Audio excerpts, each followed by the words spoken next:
Berdly Fan 1031. Okay, so, yeah. Basically, I didn't cover all of the Berdly AUs, which is basically a Herculean task, and basically, I'm going to be going over, like, more of them again in this video. Okay.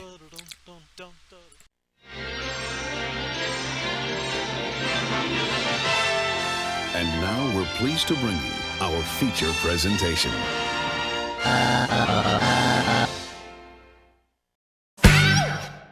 First, we have from the Preschool Arts and Crafts Room Tale universe, we have the oldest Berdly variant to be created, that being the original Berdly. The original Berdly, or OGB, was created in age 300 STBUT.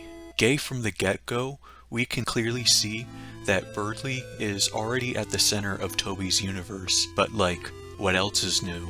As for physical characteristics, this Berdly is bipedal but wears no clothing as to what we can see, making him more like Berdly.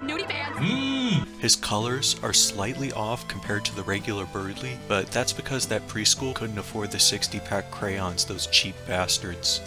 Important to the lore, it clearly shows Berdly has rainbow powers like that of Azrael at the end of Undertale's True Pacifist route. In terms of cuteness, this Berdly is pretty cute, and yes, I would kiss him right on the cheek. Kono Berdly AU wa Girthly desu yo. Totemo kawaii desu ne.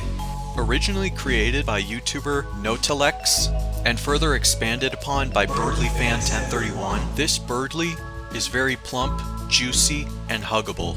Their full name is Yawarakai Berdly, and he originates from the Mononoaware Rune universe, where he maintains Mount Ebot's onsen, alongside his two lovers, Abakyo Daruse and Aopan Caddy. His belly is very soft and squishable, as well as comfy to rest on, compared to Deltarune Birdley's nice to rest on, but standard-sized girth body. They can control water from their onsen and fight with it, kind of like how Deltarune Birdley can use the so-called Gaster Blasters in combat. Compared to Deltarune Birdley, this Berdly is a bit more mature, but can be a bit arrogant, especially when it comes to tourists, who don't know the proper etiquette of Mount Ebot's onsen. Aside from that, he is a light-spirited Berdly variant. So if you ever stop by Mount Ebot, consider going to his onsen. Basically. Fandom Berdly is a multi-universal Berdly variant who is an amalgamite puppet made to take the form of Berdly and ruin his reputation across the multiverse. He originates from the Tale universe, where he was originally a musician known as Beak.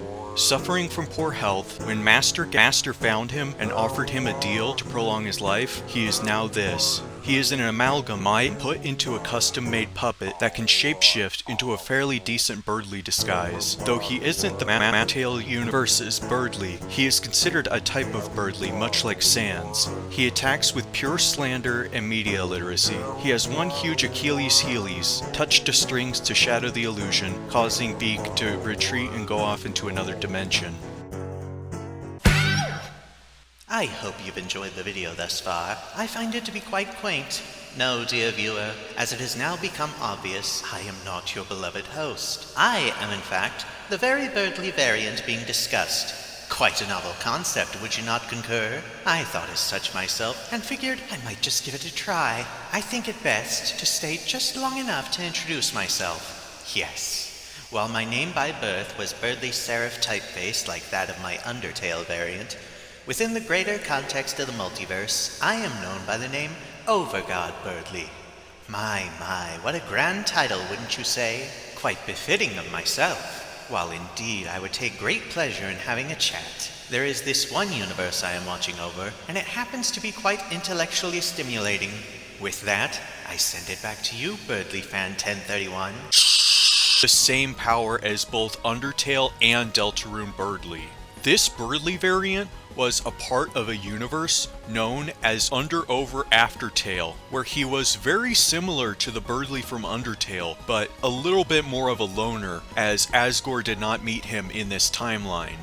Then, one day, an experiment took the life of his fiancée, Toriel, 11 hours and 7 minutes before their wedding ceremony.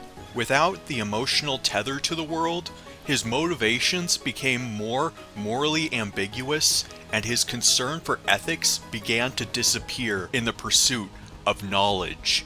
In the coming years, he would extract all the power and resources he needed to become one of the most powerful beings in fiction and in reality, for that matter.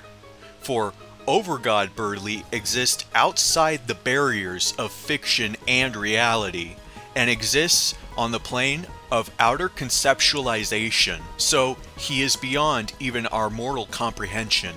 He tinkers around with the universes to test how fate plays out when unaccounted variables are added. While he may seem heartless, he is not vindictive, often assisting Berdly variants in the universes he watches over, sometimes helping the Noelle variant get closer to Susie. In fact, Bro can actually be a pretty chill dude, like a guy you could share a dark coffee with and talk about philosophy with. As such, he is neither good nor bad, he just is. In general, he has the build of Undertale Birdly, but with golden feathers instead of blue. He also has a set of expandable wings, like 8 of them I think. Or maybe 10, I don't know. For those who even attempt to face Overgard Birdley in combat, he attacks with his special Halberd 10,000. He may have the power to eradicate those he is beyond, though he still engages in combat as a way of showing off how cool and smart they are. So that caps off this episode of the Birdlyverse Explained series. Hear ye, by decree of Birdly Fan 1031, you should all make sure to like, comment, think about me in the dead of night, and subscribe for more content like this and other such stuff, like my animations and fan art, which you can see more of by following me on the social media accounts below. But don't follow me into the dark, because I do not know any of you personally. This has been a Birdly Fan 1031 production. Sayonara.